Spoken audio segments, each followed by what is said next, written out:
how the martial artist improves his stamina, his conditioning, and his endurance. Hi, welcome back. Let's just get straight into it. You want to improve your stamina in the ring, in the cage, as a martial artist. You want to be able to go long distances at a high intensity. When it comes down to stamina, conditioning, I'll break it down into two parts, which ultimately becomes one part, but it's two steps. The two steps are physical and mental, all right? Now, when it comes to improving your conditioning, it's obvious. It's physical endurance, physical stamina, physical conditioning, intensity. Everything will always start with the physical. Yet, it doesn't start there, but we'll start there. When it comes to conditioning, it's obvious, dude. You gotta do what you're doing for a longer period of time to improve your stamina, your endurance. You just gotta train longer at higher intensities. So you necessarily don't have to go and search for all of this crazy science magic. More work, harder work for longer durations. This one, when it comes to building your stamina, your conditioning, there is no need to complicate it. There are things that have been set in stone from the beginning of time, okay? Running. You can say jumping rope. I won't even bring in equipment. Running, sprinting, swimming, more running, more sprinting. Dude, all of these other things have been introduced within the past, dude, I wouldn't even say 20 years. 20 years ago, combat athletes weren't doing barbell cleans, all these medicine ball, battle rope. Dude, there was no such thing as a battle rope like 10 years ago. You know what? There was. But 50 years ago, 60 years ago, none of these things existed. And I'll bring it to boxing. You look at the top legendary boxers. One guy I will always pertain it to is the marvelous Marvin Hagler. Dude, I would watch his fights. This guy, marvelous Marvin Hagler, they would box for 15 rounds. 15. 3 15-minute rounds with a 1-minute break in between. And his first round, his performance in his first round and his performance in the 15th round looked exactly the same. Like he would, if he did slow down a bit in the last 3 to 4 rounds, it's because the first 12 rounds he was going hard. Dude, and he would just run in combat boots. I made that video, training in the combat boots. You gotta just train the body to go at high intensities for a longer duration of time. All these barbell cleans, the more load you put on it, the more resistance, the smaller the window becomes. In order for you to really mimic long distance running with like barbell cleans or battle ropes, it has to be extremely light. So basically, what happens is the equipment almost disappears. Marvin Hagler would go running in the snow, 3:30, I think it was like 5 in the morning, in combat boots. I would say it takes for him with how conditioned he was, but dude, it would be snowing and he would be in boots. It would probably take about almost an hour. And that hour, just think, he's just constantly moving, constantly running. In order for an equipment exercise to mimic that, it would almost have to be weightless. Do you understand what I'm saying? For his body to continuously move for that hour at an 8-mile distance, just continuously, just jogging. And he would go backwards, he would shadow box while he was running in order to mimic the amount of movement within that duration of time with some kind of equipment, training. You can't beat it. You can't. And sometimes when you look back at those boxers in the 80s, they were nuts. These guys were they were banging it out hard for 15 rounds. 15. In our day and age, the rounds go up to 12. The 12th round, okay? Just think adding another 3 rounds to that. That is insane. That's insane. By the time boxers in this day and age, they reach round number 8, 9, 10, 11, 12, they basically got 4 rounds left. That's kind of like the home stretch. Back then, when you get to the 8th round, 7th or 8th round, dude, the fight is only halfway done. You still have another 7, 8 rounds. That's unbelievable. That's unbelievable. So when I looked back on how these boxers, I like to pertain fighting, conditioning, and even skills to boxers, because boxers, Thai boxers, you can say Kyokushin, because these guys had the longest duration of time in actual just unarmed hand-to-hand combat.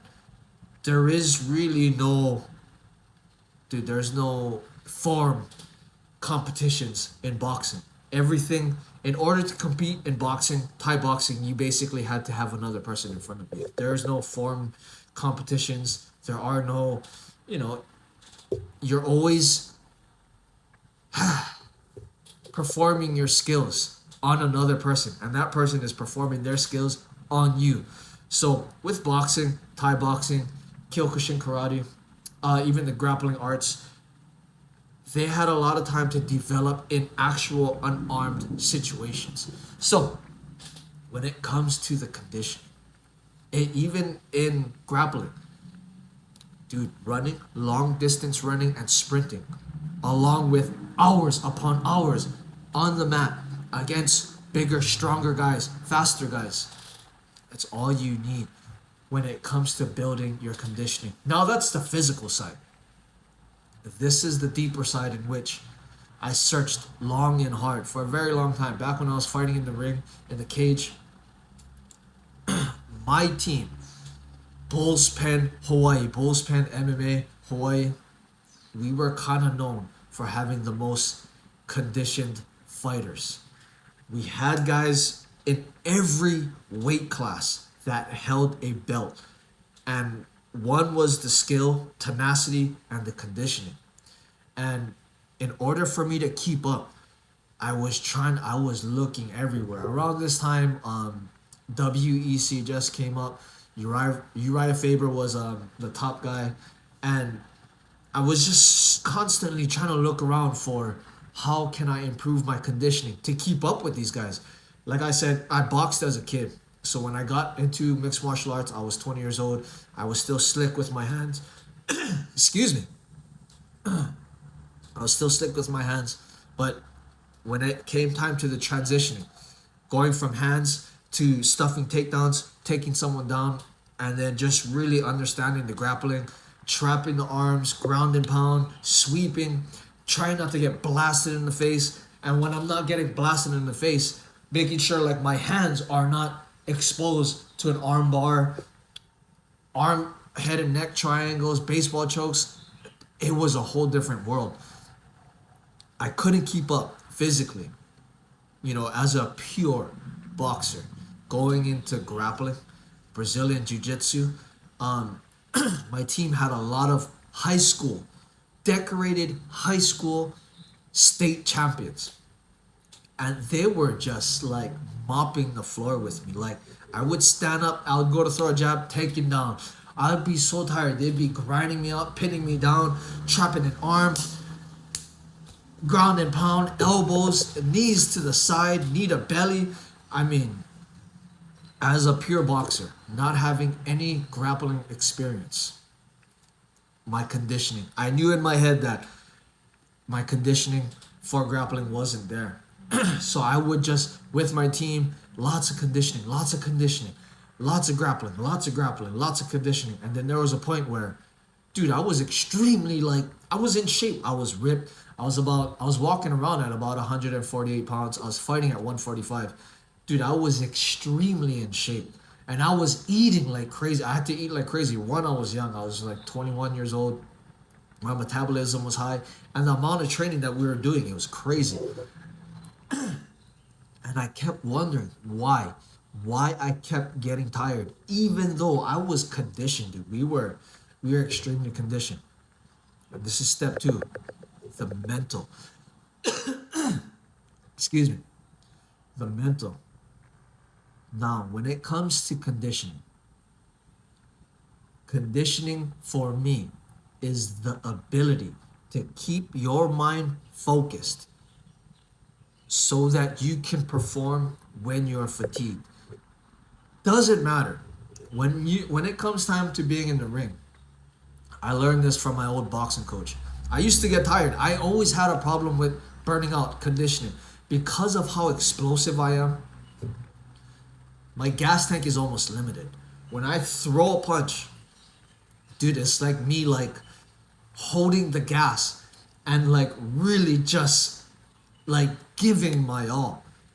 But because of that, my energy levels would drop dramatically, just with how explosive I am, with how much muscle recruitment I can put into this punch. It really drains my cardio.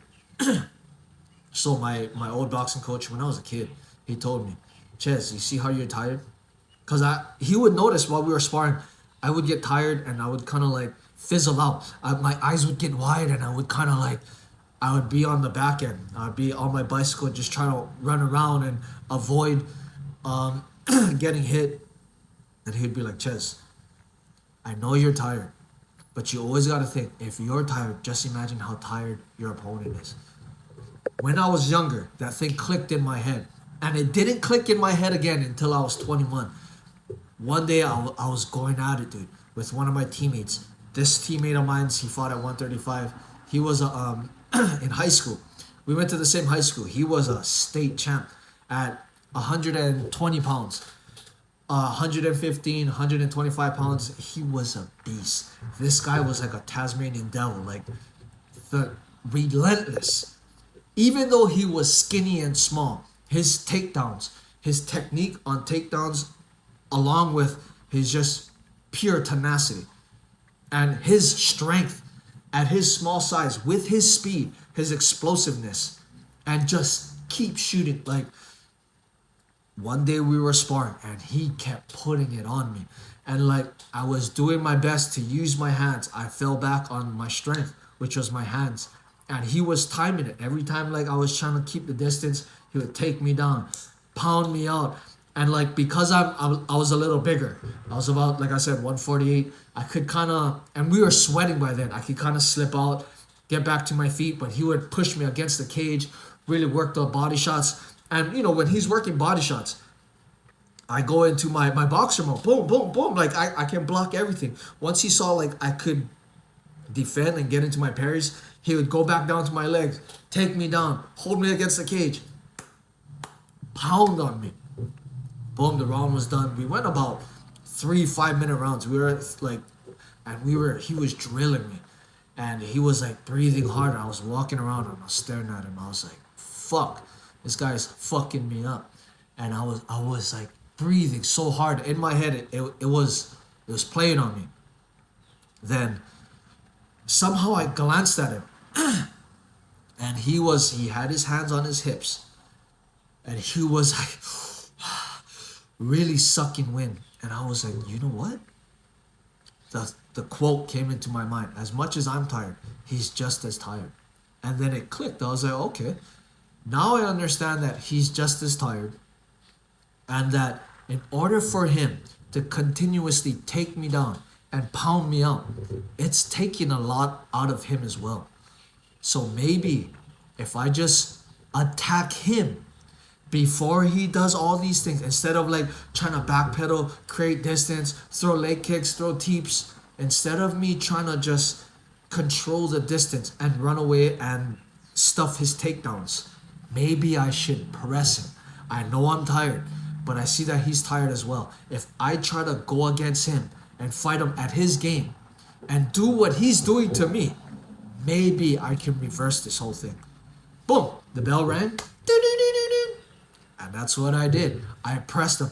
He knew already, because the first 3 rounds I was kind of pawing my jab. But this time, instead of pawing and trying to circle, go this way, I pawed and I shot, took him down, and I just used all my weight to kind of hold him down. Now, because I was backpedaling and he was taking me down, I kind of was on the back foot. So, by the time he would take me down, I was basically already halfway there.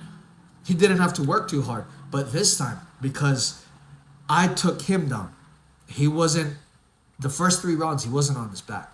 Now I got him on his back, and it was a different mode for him. And then I was able to control him, elbow him, banging him out in the face. He would block his face, bang, body, head, bang, abs. I was destroying him in that 4th round. In order for that to happen, my mind had to click. When it comes to conditioning, it starts in your mind. I know it said it starts with your body. It does. The true martial artist, the warrior, when it comes to your training, you gotta do these crazy long trainings. And you gotta get the body, the physical, to the point where it starts to burn out. When your body starts to be in pain, and then your mind clicks on like, holy shit, we need to stop. That's where the real training, the real conditioning, the real endurance, the real stamina, that's where it starts. The body can go for long periods of time. Long periods of time. You got guys like David Goggins. I mean, all of these other guys, the guys who do Ironman, even Olympic wrestlers, dude. The body can withstand a lot. When you build it with the running, this and that, it can go even longer. The thing that gives out is the mind.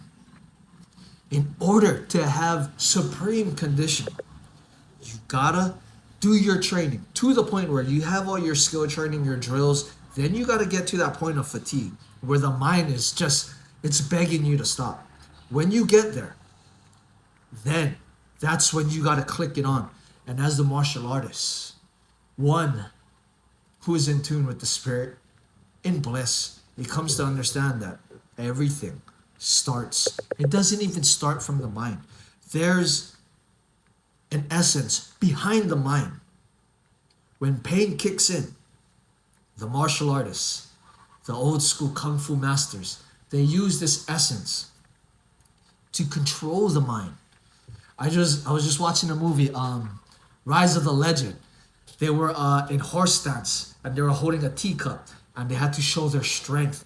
And the master of the Black Tiger Gang, I think that's what it was called. All the disciples were holding a teacup and they were pouring tea, hot tea, and he would overflow the teacup to see who could handle it. Like it would overflow and all the hot water was like dripping on their hands and they would drop it. They would drop it because they were wimps. But one of the other dudes, the main character, he was holding the teacup. They were pouring the hot water. The hot water was flowing onto his hands. His hands started to glow red, but he was standing there. It's in the mind. The body was experiencing pain, but he was using his mind to click on and to kind of just endure the pain. Conditioning. Everything starts within that essence behind the mind. To get the level of conditioning I have like 3 follow along videos, dude. It's like 15 minutes, 10 minutes, 15 minutes. During the whole 15 minutes, I'm talking and I'm moving. A lot of people, if you go watch it, I'll put the link below. Some people will think it's unbelievable. Some of these workouts that I put, you guys think that I'm not going the whole 10 minutes?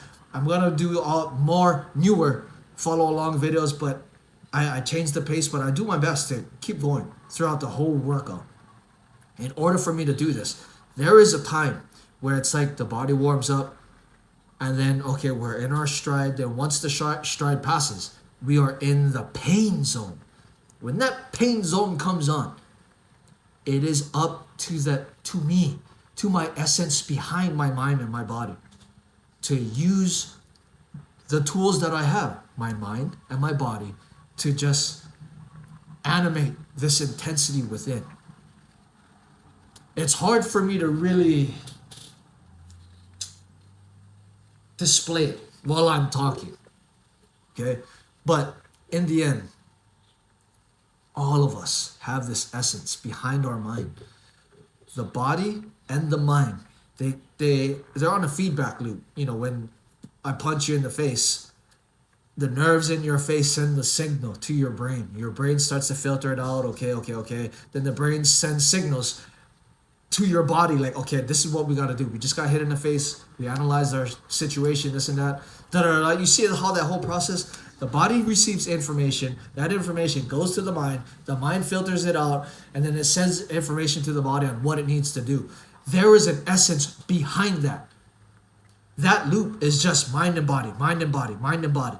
Now, when the body starts to feel pain, the lungs are just grasping for air. It's sending information to the brain. The brain is just like, okay, we got to stop this. We're gassing out. We're tired. We're cramping up. We can't go anymore. You got to go behind all of that pain. You got to almost stand outside of yourself. And you got to flip it on. Just be like, dude, this pain is nothing. While we're training, same thing. I was looking at my sparring partner, my teammate. I was in pain. This guy was, I had scratches all on my face. Dude, the next day my eyes were black. He was blasting me with crazy elbow body shots. Like all of my ribs. The next day my ribs were bruised. This little guy, he could put it on me. But in that moment, when I was broken, I had to click it on. And when it comes to improving your conditioning, I hate to say, you gotta get to these points, these pain caves, as some people like to call it. You gotta get to the pain cave. A lot of you guys think I'm having fun out here. It is fun once you understand what I'm telling you. But to get my body, because I'm so physically conditioned, in order for my body and my mind to turn this essence on, it takes a lot. Sometimes I gotta run like 6 miles at an extremely high pace before my real training starts. And it sucks, dude. It sucks. But to be built for war as a martial artist, if some dude breaks into my house, I gotta click this thing on in order for my body to fully be in war mode. I'm not a big guy. I'm like 5'7". Right now I'm like 5'7", 150. If a 220-pound dude walks into my house, decides to try and steal everything, and he sees me, and he tries to stop me, understand, like, I gotta be ready for it. In order for that to happen, my training has to be able to click this essence on. How do you click this essence on? Really hard training to the point where the body and the mind have no choice but to surrender to this essence. And once it gets surrendered to this essence, it is totally up to you to kind of waver it around, to control it as you see fit. It's extremely hard, and it takes long, long hours of dedicated practice in complete suffering. And this is why a lot of you guys are drawn to what I do, because I live here. Sometimes it is extremely hard for me to just sit down and relax, because when I'm relaxing, this essence behind me wants to express itself. But in order for that to happen, I need to be in like suffering mode, okay? And it's a weird life, but you know, as a martial artist, this is where all this crazy training, I mean, doing horse stance with like bowls and stuff on your head, walking on coals, meditating under a waterfall for 3 days straight, all of this crazy running from one end of China to the other, like all of this crazy stuff. All of these martial artists, well, the old school ones, I mean the ancient ones, they understood that their life, they're gonna die, dude, in battle. I mean, in order to protect the regime, the dynasty, and to be a great warrior, dying is like, you know, it's like the sign that you weren't as great as you thought you were. So in order to flip that, in order to withstand a spear or a bow or a sword, going into your body. You got to be able to withstand pain. These ancient warriors trained, dude, to like, if somebody cuts you with a sword, you got to keep going. And to get to that point, to get to the highest levels of conditioning, stamina, understand that your body and your mind is going to break. The conditioning, the real conditioning will start at that moment when you're breaking. This essence behind you. You got to learn to govern it. And when the body's starting to break down, you got to say, okay, we're tired. This guy he's putting it on me, but still throw that jab out there with nice precision. Keep it sharp. Still keep it snappy. Oh, move your head. Boom, boom, boom. That's what it is. Guys like, dude, you look at guys like Floyd Mayweather.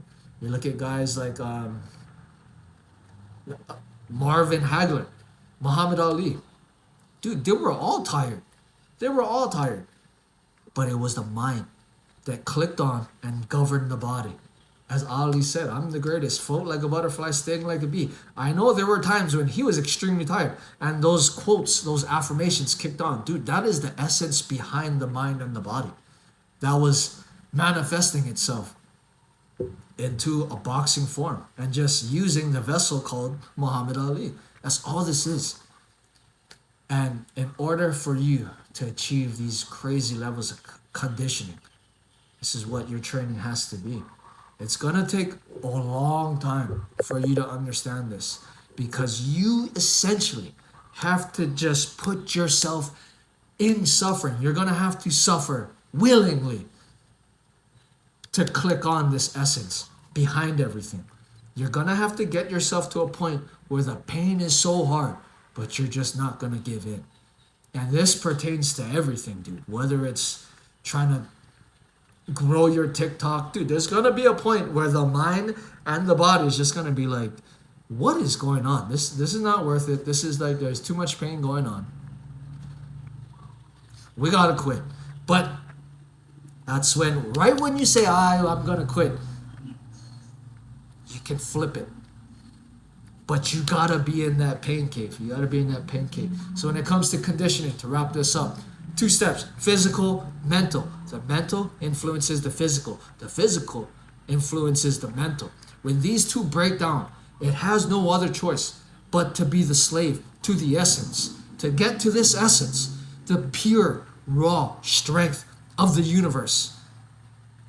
These 2 things gotta go in order for you to get to this essence. When this goes, you can click this on. And you can go for days. Like they say, it's the second win in boxing.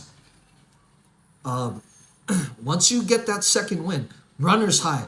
To get the runner's high, I get runner's high all the time. In order for me to get runner's high, the mind and the body have to be in so much pain. Once I get that runner's high, dude, I can run 6 miles and then I can go another 10 if I wanted to.